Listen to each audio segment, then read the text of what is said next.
Hi, hello students. Welcome to Pudhuyugam Academy.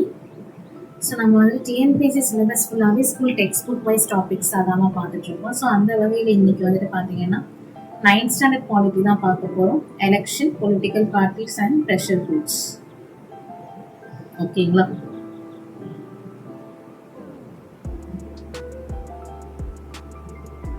So தேர்தல், அரசியல் கட்சிகள் மற்றும் அழுத்த குழுக்கள் பற்றி தான் நம்ம இன்னைக்கு டாபிக் பார்க்க போகிறோம்.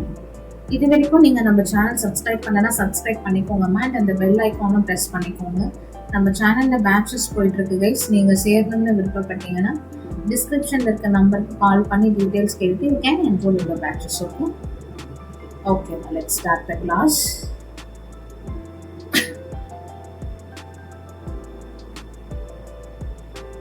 So Tamil medium students notes எடுத்துக்கோங்க. பிகாஸ் நான் எக்ஸ்பிளைன் பண்ணுறது பைலிங்குவலாக தான் இருக்கும். தமிழ் ஸ்லைட் வர வரைக்கும் வெயிட் பண்ணாதீங்க.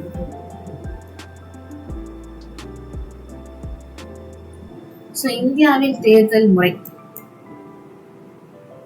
ஸோ இந்தியாவில் தேர்தல் முறை அப்படின்றது வந்துட்டு நம்ம இங்கிலாந்தை வந்துட்டு ஃபாலோ பண்ணுறோமா? ஓகேங்களா? ஸோ இந்தியா அப்படின்றது ஒரு சமத்துவ மதசார்பற்ற மக்களாட்சி குடியரசு நாடு. கரெக்டா? ஸோ உலகின் மிக பெரிய மக்களாட்சி நாடும் இந்தியா தான்.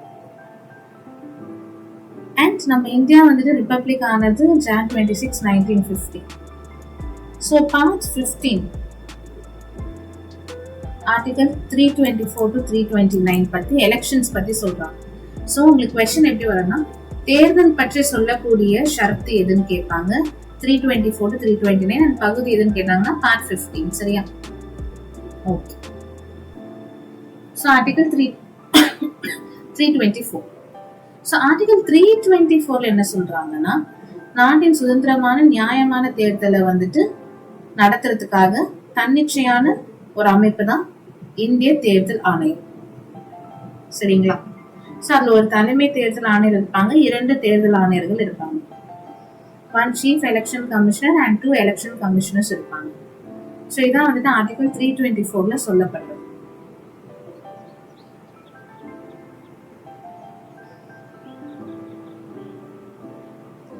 ஸோ பாராளுமன்றம் தேர்தல் சம்பந்தமான வாக்காளர்களுடைய பட்டியலை வந்துட்டு தயாரிப்பாங்க. தொகுதிகள் வரையறை செய்யறது, அப்புறம் வந்துட்டு அரசியலமைப்பு வரையறுக்கப்பட்ட பிற அனைத்து விவகாரங்களையும் வந்துட்டு சட்டங்களை நாடாளுமன்றம் இயற்றலாம். அண்ட் மாநில சட்டசபை தேர்தல் சம்பந்தமான வாக்காளர்கள் பட்டியல் தயாரிக்கிறது, தொகுதிகள் வரையறை செய்யறது, இதெல்லாம் வந்துட்டு பாத்தீங்கன்னா மாநில சட்டசபை சட்டங்கள் வந்துட்டு இயற்றலாம். அதுல பார்லிமெண்ட் வந்துட்டு தலையிட மாட்டாங்க. சோ சோழர்கள் காலத்துல வந்துட்டு குடவோலை முறை தேர்தல் அப்படின்றது வந்துட்டு பின்பற்றப்பட்டுச்சு.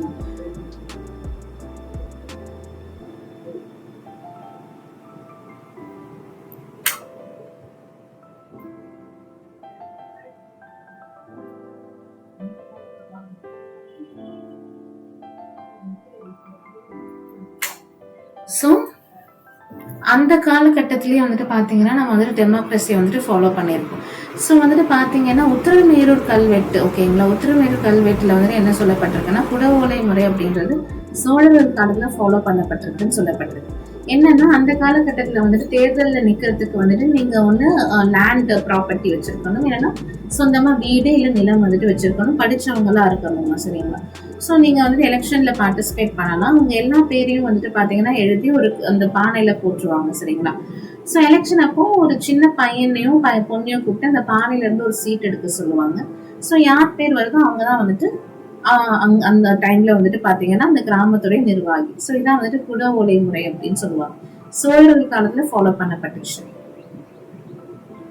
எலெக்ஷன் ப்ராசஸ், தேர்தல் நடைமுறை. ஸோ தேசிய அளவில் அரசாங்கத்துடைய தலைவர் வந்துட்டு பிரைம் மினிஸ்டர், பிரதமர் தான். ஸோ இவர் வந்துட்டு இந்திய பாராளுமன்றத்துடைய கீழவை, அதாவது மக்களவை சொல்லுவாங்களே, லோக்சபா உறுப்பினர்கள் மூலம் தான் வந்துட்டு தேர்ந்தெடுக்கப்படுறாரு. அண்ட் Jan 25 வந்துட்டு நேஷனல் ஓட்டர்ஸ் டே, தேசிய வாக்காளர் தினம் எப்போன்னு கொஸ்டின் கேட்பாங்க. Jan 25.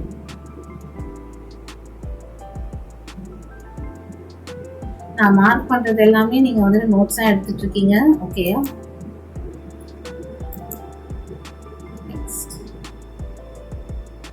Introduction of the nota opinion. So nota option.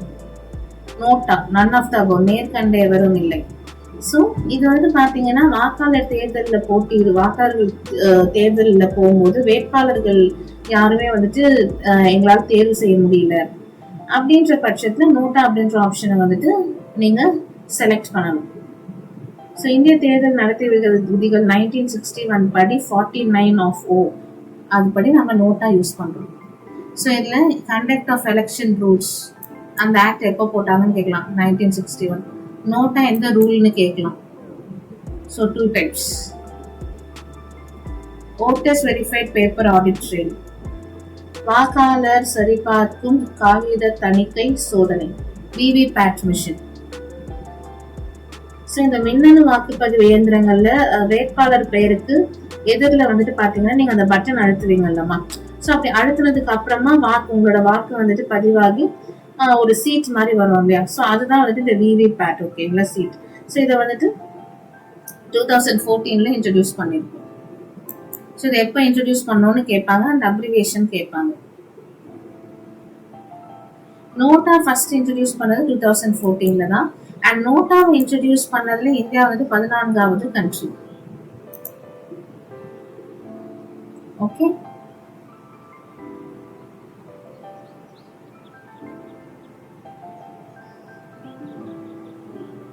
So இந்த சிம்பிள்ல தான் நோட்டா இருக்கும். Types of elections in India. இந்தியாவின் தேர்தல் வகைகள் என்ன? டைரக்ட் எலெக்ஷன், நேரடி தேர்தல். ஓகேங்களா, 2 வகை இருக்கு. ஃபர்ஸ்ட் நேரடி தேர்தல் பார்த்துக்கலாம். ஸோ 18 வயது நிரம்பி எல்லாருமே வந்துட்டு பாத்தீங்கன்னா எலெக்ஷன்ல போய் ஓட் பண்றதாமா. ஓகேங்களா, ஸோ என்னென்ன எலெக்ஷன்ல நீங்க ஓட் பண்ணலாம்?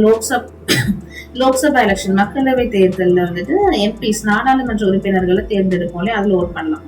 அப்புறம் லெஜிஸ்லேட்டிவ் சட்டமன்ற தேர்தல்கள்ல வந்துட்டு பாத்தீங்கன்னா சட்டப்பேரவை உறுப்பினர்கள் எம்எல்ஏஸை தேர்ந்தெடுப்போம் இல்லையா, ஸோ அதுல ஓட் பண்ணலாம். அப்புறம் ஊராட்சி, பேரூராட்சி, நகராட்சி, மாநகராட்சி, உள்ளாட்சி அமைப்புகள், லோக்கல் பாடிஸ் தேர்தல், இந்த பஞ்சாயத்து எலெக்ஷன்ஸ் எல்லாம் சொல்லுவோம் இல்லையா, அதுவும் வந்துட்டு டிரெக்ட் எலெக்ஷன்ஸ் தான். அதுலயே நீங்க வந்துட்டு அதுலயே நம்ம வந்துட்டு ஓட் பண்ணலாம். இன்னொன்னு, இது ரெண்டுத்தையும் நடத்துறது வந்துட்டு எலெக்ஷன் கமிஷன் ஆஃப் இந்தியா. சரியா, இந்த உள்ளாட்சி தேர்தல்கள் நடத்துறது வந்துட்டு ஸ்டேட் எலெக்ஷன் கமிஷன், மாநில தேர்தல் ஆணையம். அது ரெண்டுத்துக்கும் டிஃபரன்ஸ் புரிஞ்சுக்கோங்க. இது நிறைய தடவை கேட்ட கொஸ்டின், நிறைய ஸ்டூடெண்ட்ஸ் கன்ஃபியூஸ் ஆனது. சரியா, மெரிட்ஸ். ஸோ வாக்காளர் வந்துட்டு அவங்களுடைய பிரதிநிதிகளை நேரடியா தேர்ந்தெடுக்கிறாங்கம்மா. சரிங்களா, ஸோ அதான் ஒரு வலுவான மக்களாட்சின்னு சொல்லப்படுது. அண்ட் அரசாங்க நடவடிக்கைகள் பற்றி ஒரு விழிப்புணர்வு இருக்கும். தகுதியான பிரதிநிதிகளை தேர்ந்தெடுக்கலாம். ஸோ மக்களை தீவிரமான அரசியல்ல வந்துட்டு ஈடுபடுத்துறது நேரடி அரசியல் தான், நேரடி வாக்குரிமை தான். டிமெரிட்ஸ். டிரெக்ட் எலெக்ஷன், நேரடி தேர்தல் அப்படின்றது அதிக செலவு கொண்டது, எக்ஸ்பென்சிவ். இன்னொன்னு, படிப்பறிவு இல்லாத வாக்காளர்கள் வந்துட்டு பாத்தீங்கன்னா சில பொய்யான பரப்புரைகளை வந்துட்டு நம்பி பொய்யான ரெப்ரசன்டேட்டிவ்ஸ்க்கு, ஓகேங்களா, திறமை இல்லாத வாக்காளர்களுக்கு ஓட்டு போட்டுருவாங்க. திறமை இல்லாத பிரதிநிதிகளுக்கு ஓட்டு போட்டுருவாங்க. சில சமயம் வந்துட்டு சாதி, மதம், இனம் இந்த மாதிரி பிரிவுகளை கொண்டு நிறைய பிரச்சாரங்கள், பொய் பரப்புரைகள் நடத்தப்பட்டு தவறா வழி நடத்தப்படுது மக்களை. அண்ட் நேரடி தேர்தல் வந்துட்டு பாத்தீங்கன்னா நிறைய பணி இருக்குமா, நிறைய ஒர்க்ஸ் இருக்கு. ஸோ ஒரு வாக்கு மையமும் சுதந்திரமா நியாயமான தேர்தல் முறை வந்துட்டு நடக்குதான்ட்டு உறுதி செய்வது வந்துட்டு பாத்தீங்கன்னா கொஞ்சம் கடினமான விஷயம் தான்.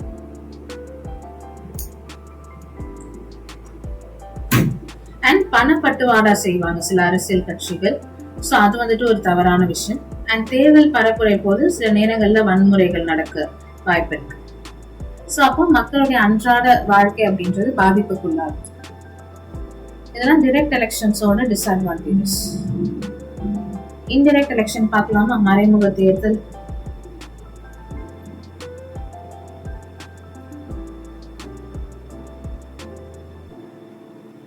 ஸோ மக்களால் தேர்ந்தெடுக்கப்படும் பிரதிநிதிகள் வாக்களிச்சு தேர்வு செய்யும் முறைதான் மறைமுக தேர்தல்னு சொல்லுவாங்க. Example, president election, vice president election எல்லாம் இன்டைரக்ட் எலெக்ஷன்ஸ் தான். அதோட அட்வான்டேஜஸ் வந்துட்டு அவ்வளவு செலவு இல்லை, லெஸ் எக்ஸ்பென்சிவ். அண்ட் இது பெரிய நாடுகளுக்கு உகந்ததுன்னு சொல்றாங்க. டிஸ்அட்வான்டேஜஸ் என்னன்னு பாத்தீங்கன்னா வாக்காளர் எண்ணிக்கை குறைவா இருக்கும். ஸோ ஊழல், பேரம் பேசுதல் இதுக்கான வாய்ப்புகள் அதிகம். அண்ட் மக்கள் தங்களோட பிரதிநிதிகளை தேர்ந்தெடுக்க நேரடியா வந்துட்டு பங்கு பெறாம மாறா மக்களால தேர்ந்தெடுக்கப்பட்ட பிரதிநிதிகள் தான் இந்த முறை வந்துட்டு பங்கு பெற்று குறைந்த மக்களாட்சி முறையை வந்துட்டு பண்றாங்க. சோ மறைமுக தேர்தல் அப்படின்றது வந்துட்டு பாத்தீங்கன்னா ஒரு லெஸ் டெமோக்ரஸி அப்படின்னு சொல்றாங்க. சோ மக்களுடைய விருப்பத்தை அது பிரதிபலிக்காது. ஓகேவா?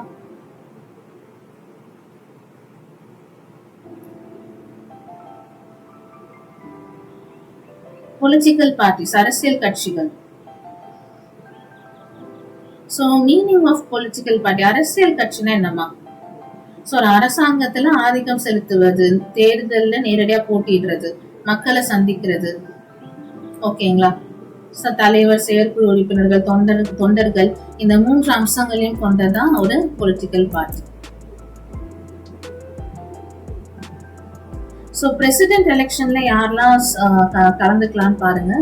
குடியரசுத் தலைவர் தேர்தல்ல பார்லிமெண்ட்ல இருக்க 2 ஹவுசஸோட எலெக்டட் ரெப்ரசன்டேட்டிவ்ஸ், பாராளுமன்றத்துல இதவே இருக்குல்ல லோக்சபா ராஜ்யசபான்ட்டு அதோட தேர்ந்தெடுக்கப்பட்ட உறுப்பினர்கள், நாமினேட்டட் மெம்பர்ஸ் வரமாட்டாங்க, நியமன உறுப்பினர்கள் வரமாட்டாங்க, சரியா?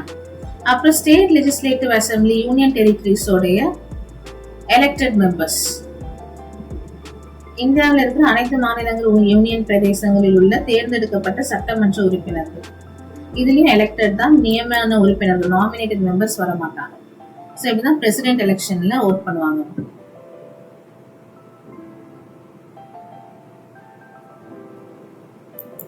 சோ நியமன உறுப்பினர்கள் வரமாட்டாங்க. கட்சி முறையின் வகைகள், types of party system. So 3 party systems இருக்கு guys.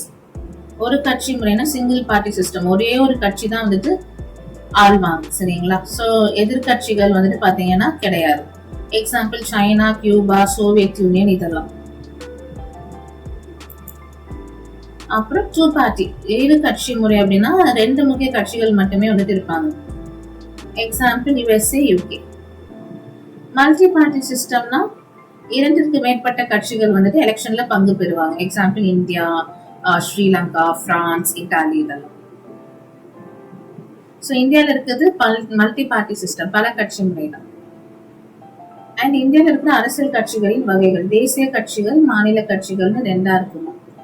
So national parties ruling, இன்னொன்னு எதிர்கட்சியா இருக்கும். ஸ்டேட்லயும் வந்துட்டு ஆளும் கட்சி, எதிர்கட்சின்ட்டு இருக்கும், 2 பிரிவுகள்.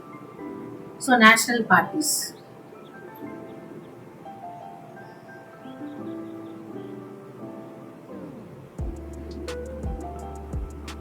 தேசிய கட்சினா என்ன?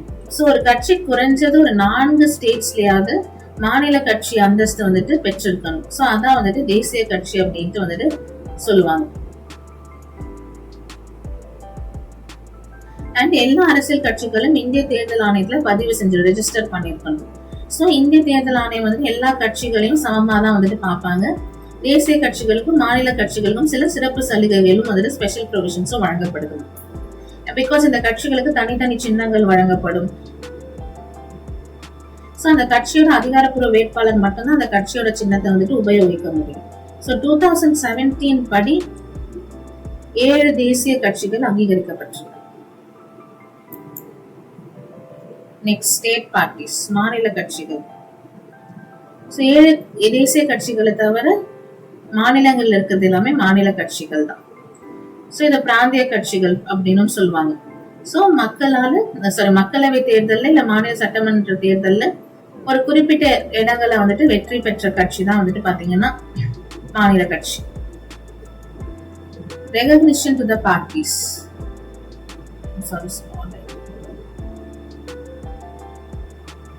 கட்சிகளுக்கு அங்கீகாரம். இந்திய தேர்தல் ஆணையம் வந்துட்டு ரெஜிஸ்டர் பண்ணப்பட்ட கட்சிக்கு அங்கீகாரம் கொடுப்பாங்க. சோ மக்களவையிலயும், அதாவது லோக்சபாலயோ இல்லைன்னா வந்துட்டு ஸ்டேட் லெஜிஸ்லேட்டிவ் தேர்தலையும் வந்துட்டு குறைந்தபட்சம் 4 ஸ்டேட்ஸ்ல வந்துட்டு பதிவான வாக்குகள்ல அட்லீஸ்ட் 6% வாங்கியிருக்கணும். அண்ட் லோக்சபா எலெக்ஷன்ல 2% மெம்பர்ஸ் 3 ஸ்டேட்ஸ்ல இருந்து எலெக்ட் ஆயிருக்கணும். அட்லீஸ்ட் 4 ஸ்டேட்ஸ்ல மாநில கட்சியை அந்தஸ்தை பெற்றிருக்கணும். அப்பதான் தேசிய கட்சி அங்கீகாரம் கொடுக்கப்படும்.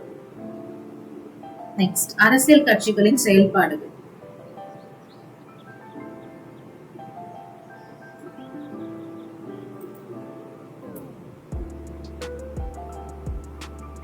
Functions of political parties. So கட்சிகள் தேர்தலில் போட்டியிடுவாங்க. அண்ட் பெரும்பாலான மக்களாட்சி நாடுகள்ல கட்சிகள் வந்துட்டு பாத்தீங்கன்னா வேட்பாளர்களை நிறுத்தி போட்டிடுவாங்க. கொள்கைகள் திட்டங்களை வந்துட்டு மக்கள் கிட்ட கொண்டு போவாங்க. சட்டங்கள் இயற்றுவாங்க. ஓகேங்களா? சட்டமன்றங்கள்ல சட்டங்கள் விவாதிக்கப்படும்.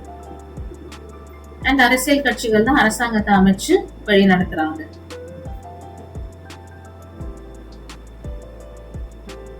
தேர்தலில் தோல்வி அடைந்த கட்சிகள், அதாவது மெஜாரிட்டிக்கு நெக்ஸ்ட் ஸ்டெப்ல இருக்கிறது தான் எதிர்கட்சி.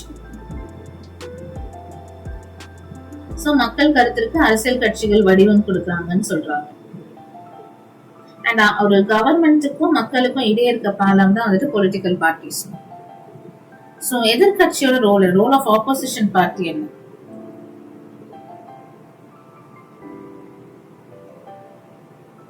சோ இந்த எதிர்கட்சி, சோ எல்லா அரசாங்கங்களுமே எதிர்கட்சி அப்படின்ற ஒரு விஷயம் இருக்கணும். சோ எதிர்கட்சி தலைவருக்கு வந்துட்டு கேபினெட் அமைச்சர் ரேங்க் வந்துட்டு கொடுப்பாங்க. ஓகேங்களா? சோ ஆளும் கட்சியோட தவறான கொள்கைகளை வந்துட்டு எதிர்க்கிறது. பொது கணக்கு குழுவுடைய தலைவராகவும் வந்துட்டு இவர் இருப்பாரு. மக்கள் நலனுக்காக செலவிடப்படும் பொது பணத்தை வந்துட்டு ஆய்வு செய்யறது. சோ இந்த மாதிரி நிறைய பொறுப்புகள் எதிர்கட்சி தலைவருக்கும் இருக்கு. சோ அவரோட ரேங்க் என்னன்னு கேட்பாங்க. Rank of a cabinet minister. இது இம்பார்ட்டன்ட் क्वेश्चन. பிரஷர் குரூப்ஸ், அழுத்த குழுக்கள். சோ இந்த பிரஷர் குரூப்ஸ் அப்படின்னா யுஎஸ்ஏல இருந்து தான் வந்துட்டு ஒரிஜினேட் ஆயிருக்கும். சரிங்களா? சோ பொது நலனை பாதுகாக்கிறதுக்காக தீவிரமா செயல்படும் குழு தான் வந்துட்டு இந்த அழுத்த குழுக்கள். சோ அரசாங்கம் மீது அழுத்தம் செலுத்தி என்ன பண்ணுவாங்கன்னா அரசாங்கத்துடைய கொள்கைகள்ல மாற்றம் வந்துட்டு கொண்டு வருவாங்க. சோ அழுத்த குழுக்களை வந்துட்டு இன்ட்ரெஸ்ட் குரூப்ஸ்னு சொல்லுவாங்க, நலக்குழுக்கள் அப்படின்ற மாதிரியும் சொல்லுவாங்க. சோ இவங்க அரசியல் கட்சியில இருந்து வேறுபட்டவங்க, இவங்க பொலிட்டிக்கல் பார்ட்டிஸ் கிடையாது. சோ இந்தியாவில இருக்க பிரஷர் குரூப்ஸ், இந்தியாவில வந்துட்டு பாத்தீங்கன்னா அழுத்த குழுக்கள் என்னென்ன இருக்கு அப்படின்றது பாத்தீங்கன்னா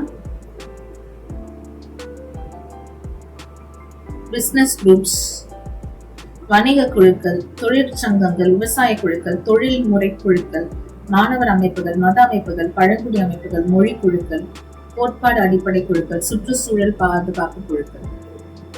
சோ இவங்க என்ன பண்ணுவாங்க? இவங்களோட ஃபங்க்ஷன்ஸ் என்ன, செயல்பாடுகள் என்ன? அரசுடைய கொள்கைக்கு வந்துட்டு பாத்தீங்கன்னா இந்த குழுக்கள் வந்துட்டு என்ன பண்ணுவாங்கன்னா அரசியல் கட்சியோட அணி சேர மாட்டாங்க. சோ அவங்களோட கொள்கைகளை மாற்றம் ஏற்படுத்துறதுக்காக பிரஷர் கொடுப்பாங்க. சோ எக்ஸாம்பிள்ஸ் பாத்தீங்கன்னா ஃபிக், ஏஐடியூசி, இது எல்லாமே இதெல்லாம் வந்துட்டு படிச்சுக்கோங்க. பொலிட்டிக்கல் பார்ட்டி, அரசியல் பங்கேற்பு. அரசியல்ல மற்றொரு முகம் தான் அழுத்த குழுக்கள்னு சொல்லுவாங்க. மனுக்கள், பேரணிகள், ஆர்ப்பாட்டங்கள் இந்த மாதிரி வந்துட்டு அரசியல் செயல்பாடுகள் மூலமா தான் மக்களுடைய ஆதரவை வந்துட்டு திருப்புவாங்க. எஜுகேஷன், நிறைய அழுத்த குழுக்கள் ஆராய்ச்சி மேற்கொள்றது, அப்புறம் வந்துட்டு அரசு கொள்கைகள் மீது கருத்துக்களை வெளிப்படுத்துறது. அண்ட் உயர்நிலை கல்வியாளர்கள், அறிவியலாளர்கள், இந்த மாதிரி நிறைய பேர் வல்லுநர்கள் வந்துட்டு இருக்காங்க. பாலிசி ஃபார்மேஷன், கொள்கை உருவாக்கம். இந்த பிரஷர் குரூப்ஸோட கொள்கைகள் வந்துட்டு பாத்தீங்கன்னா அரசுக்கு தகவல் அளிப்பது, ஆலோசனைகள் வழங்குவது இந்த அழுத்த குழுவினரோட வலுவான பங்களிப்பு. மொபிலைசேஷன், மக்கள் குழுவும் பங்கேற்கும். சோ மக்களோட வாழ்க்கைக்கு ஒட்டுமொத்தமா மேம்படுத்துறதுக்காக ஒரு குழு திரட்டுறது அவசியமா? சரிங்களா? இந்த சுனாமி, வெள்ளப்பெருக்கு, இயற்கை பேரடிகள் நிகழும் பொழுது மீட்பு, நிவாரணம் போன்ற அவசர பணிகளுக்கு இந்த மாதிரி குழு, ஏதாவது அவசர குழுக்களை நம்ம ஸ்டார்ட் பண்ணணும். So okay, பார்த்தாச்சா?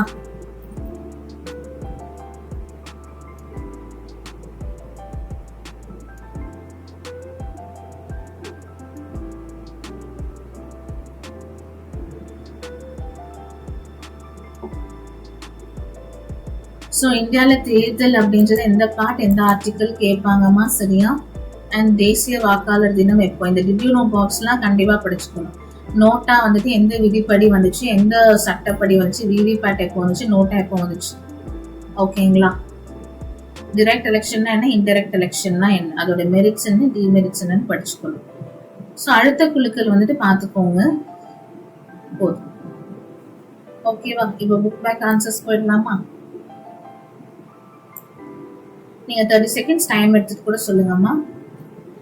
ஸோ இந்தியா வந்துட்டு எந்த கண்ட்ரியோட எலக்ட்ரல் சிஸ்டம் படி செயல்படுது?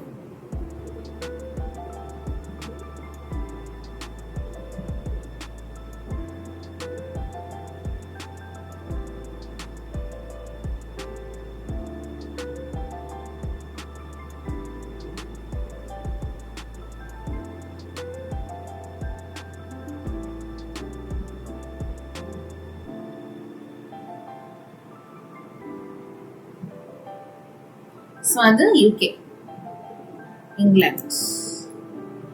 எலெக்ஷன் கமிஷன் ஆஃப் இந்தியா ஒரு இண்டிபெண்டன்ட் பாடியா, ஸ்டாட்யூட்டரியா, பிரைவேட்டா சொல்லுங்க.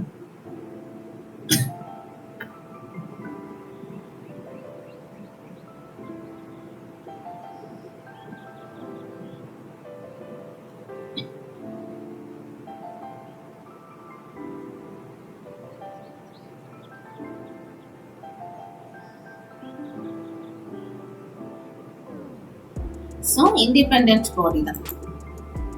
எலெக்ஷன் கமிஷன் பத்தி சொல்லக்கூடிய ஷரத் என்னதுமா?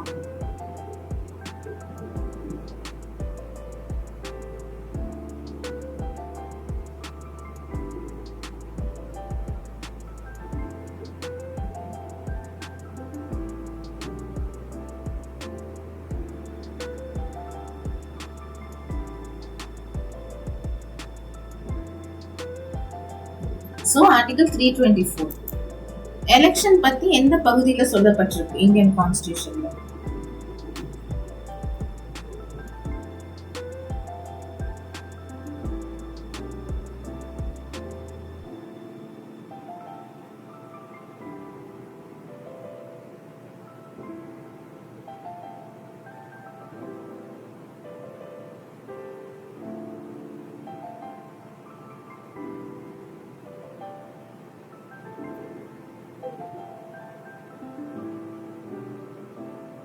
So that's part 50. So political parties வந்துட்டு தேசிய மாநில கட்சின்னு ரெகக்னைஸ் பண்றது யாரு?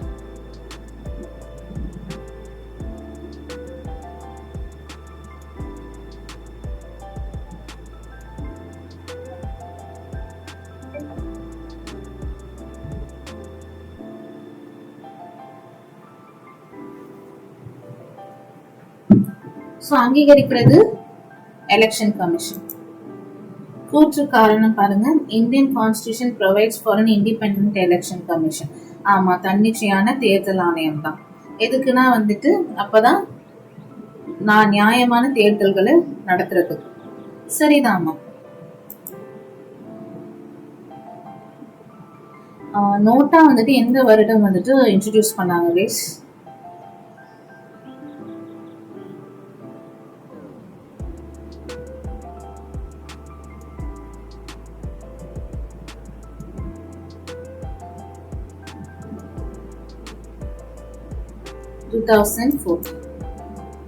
பிரஷர் குரூப் வந்துட்டு முதல்ல எந்த நாட்டுல உருவெடுத்தாங்கம்மா?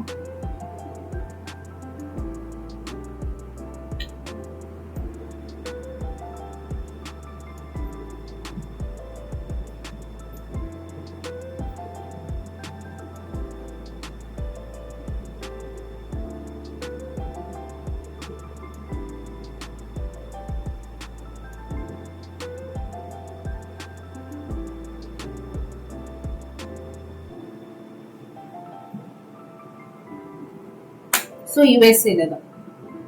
நெக்ஸ்ட், இந்தியாவில் நிறைய ப்ரெஷர் குரூப்ஸ் இருக்கு. யூஎஸ்ஏல வந்துட்டு இருந்தவங்க தான். கரெக்ட், யூஎஸ்ஏல தான் ஃபர்ஸ்ட் ஆரிஜினேட் ஆச்சு. எலெக்ஷன் கமிஷன் ஆஃப் இந்தியா வந்துட்டு மல்டி பாடி மெம்பர்ஸ் தான். ஓகேங்களா?